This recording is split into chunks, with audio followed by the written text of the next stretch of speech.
What's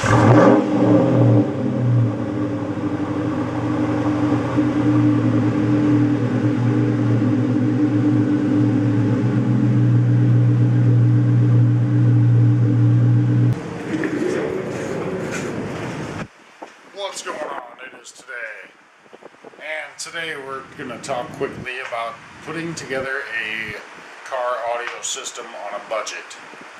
And what I mean by that is I've always been into cars, and something I wanted to do, be a mechanic. I was a mechanic for over 20 years, and because of that I was also always into car audio. Back in the day, multiple amps, multiple subs. Car audio is one of those things where you can kind of add one thing here and there and slowly upgrade, and you could really tell the difference with each thing that you did. But back in the day it was pretty expensive. These days it can be pretty inexpensive to do. This video doesn't necessarily have to pertain to a Mustang, or in this case a 2001 Mustang.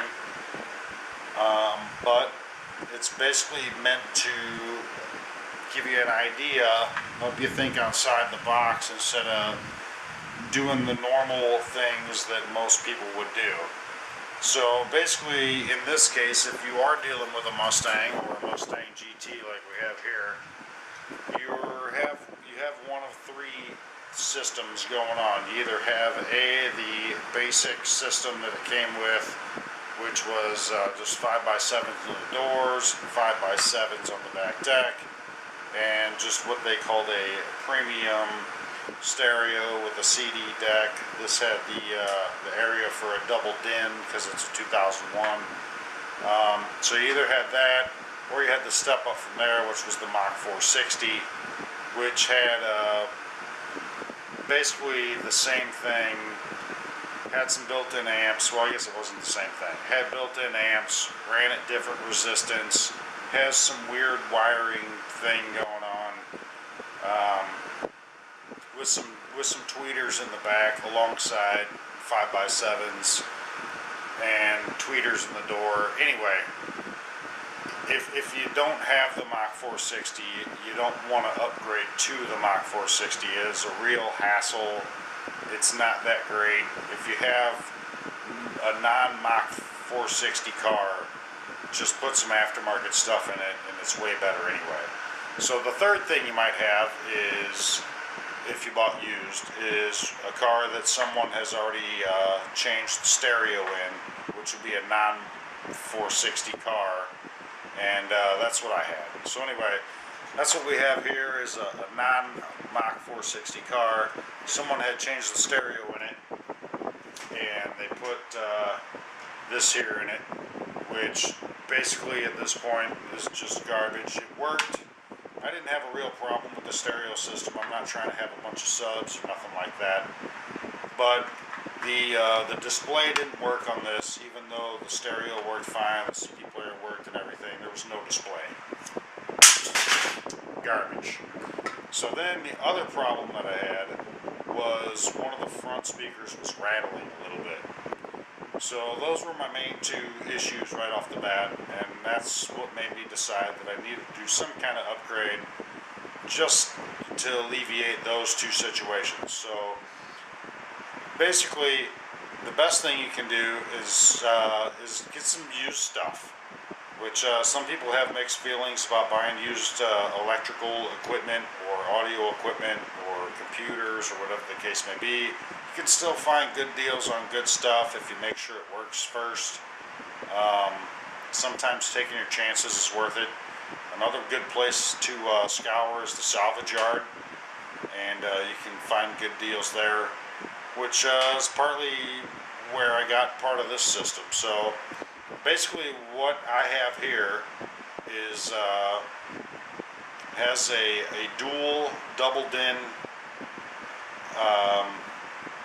head unit, which I bought used off someone. So I think those only sell for $100. If you want to buy it new, you should buy it new, $100. I was able to buy it used off of someone who wasn't able to install it, so they said. So it was supposedly basically new, It did still come with the remote and everything, so if you can find the right deal, it's worth doing. I think I paid $60 for it, and it works like new. It looked like new. It had a little dust on it. That was about it. So basically replacing that was the first and foremost, because the display didn't work on the other one that I just threw on the floor. And then the next thing to address was the 5x7s in the front door, which had a rattle. So basically what that was the surround coming loose, because they're not glued, they're basically just screwed together, they're garbage. So I went and searched around the salvage yard, and I found a good pair of speakers. Basically the thing you want to do is find a car that's not opened up to the elements, windows are closed, stuff like that, and just look around. If you can buy a good set of quality speakers, in my case I think Alpine is what I got, and I think I paid $25 for them maybe from the salvage yard, which I think is still kind of expensive from a salvage yard. But for a good pair of Alpine speakers that were basically like brand new, it's a good deal. So basically if you spend a little time looking around, you can find something that's worth buying. You can find some good stuff for cheap. So once I installed those, I found out that I had another problem, and that problem was that one of the woofers on what I thought were a great set of kickers, it had already had, like I said, the stereo replaced from the factory unit with the one I just threw over there. And then also the rear speakers, the 5x7s in the back, had been replaced with kickers. So basically what it had when I got it was the dual stereo I threw on the floor, factory speakers in the front doors, and then it had kicker 5x7s in the back. But one of the woofers was bad on the 5x7s on the back deck, which I found out after I replaced the front speakers, and I could suddenly hear a new problem. So anyway, so then I decided to think outside the box a little bit, and relative to the Mach 460 system, which has a 5x7 subwoofer, I guess, type thing going on in the back, because it has the box or whatever back there, and then it would also had a separate tweeter back there. I decided to take several speakers out of some in-wall home speakers that I had and incorporate those into the system. Now obviously something you need to keep in mind is resistance, and you don't want to run, you know, a 2 ohm load on a car stereo that's not designed to do so. Obviously, you know, like an amplifier that's 2 ohm stable would be capable of doing so. So basically you want to be careful of what you do. But basically I took speakers that I had sitting around, I took the drivers out. I'll show you the clip of that here coming up in just a minute, and I'll show you what I did with the back deck. So basically I think I paid $20 or $25 for the front 5x7s.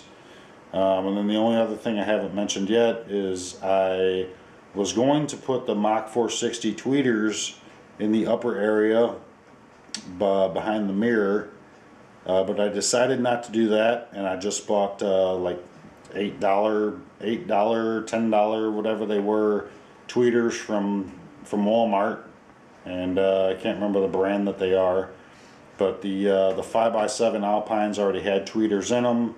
So I know you're not supposed to have your sole tweeter mounted up high. You want to have that close or made into the mid-range driver or whatnot.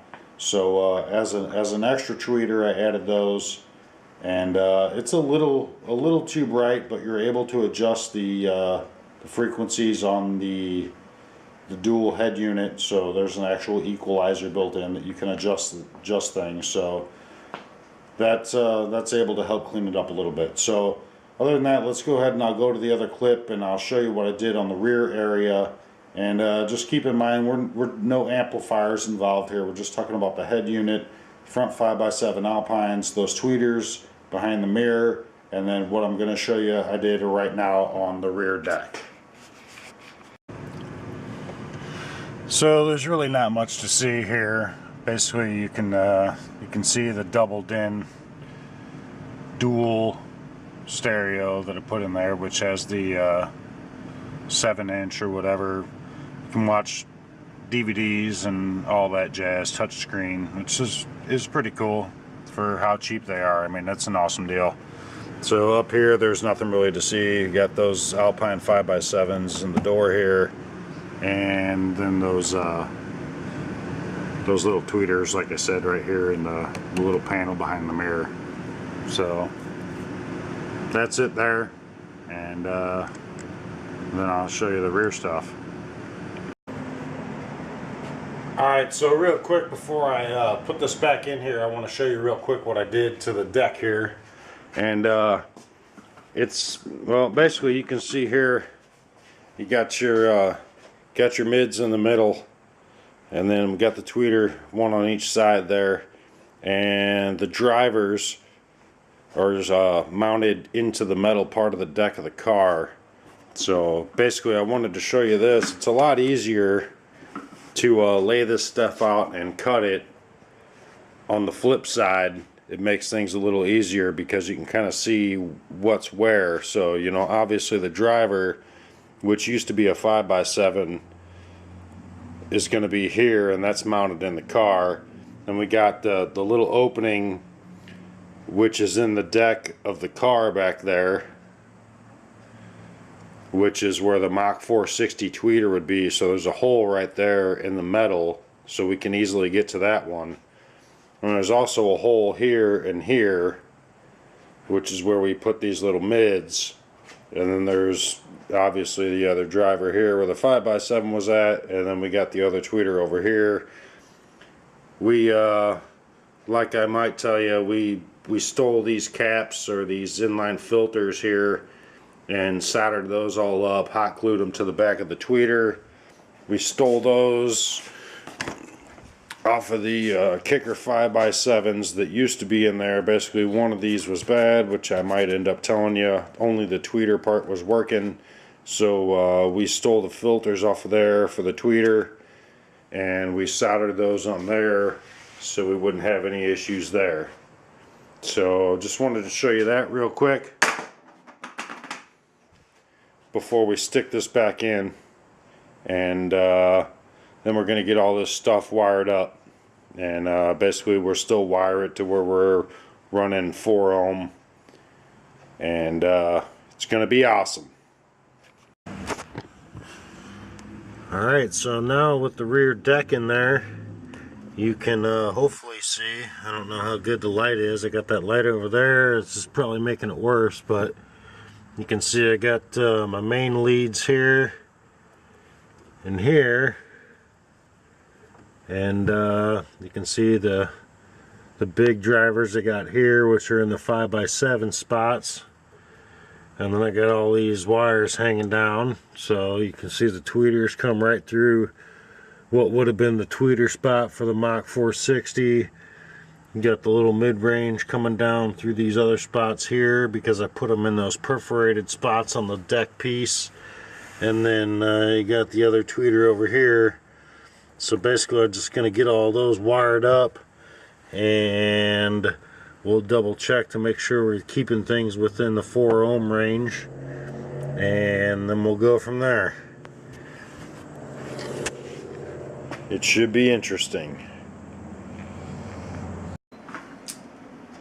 Okay, so what I just showed you there was what I had from some in-wall speakers. I took the drivers out. I spent a little time planning what I was going to do, wiring things up, and basically at about $100 spent. But I'm not kidding when I say that it actually sounds spectacular. Compliments of the great Lionel Richie.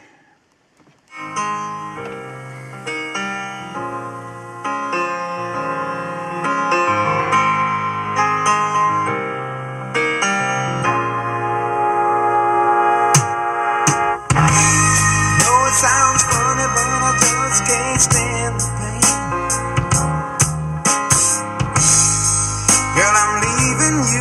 tomorrow. So, like I said, the main thing is to make sure you're not overdriving whatever head unit you have.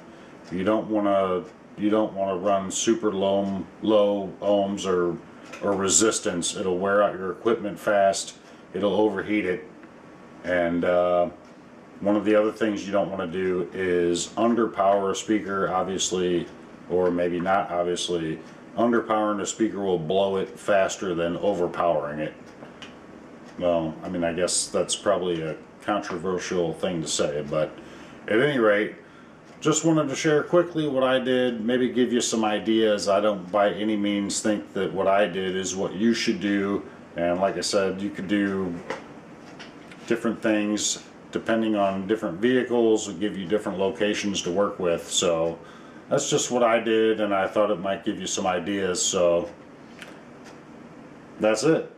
So, hope you enjoyed this little video. If you did, hit the like button or maybe subscribe, and I'll see you next time. Thanks for watching.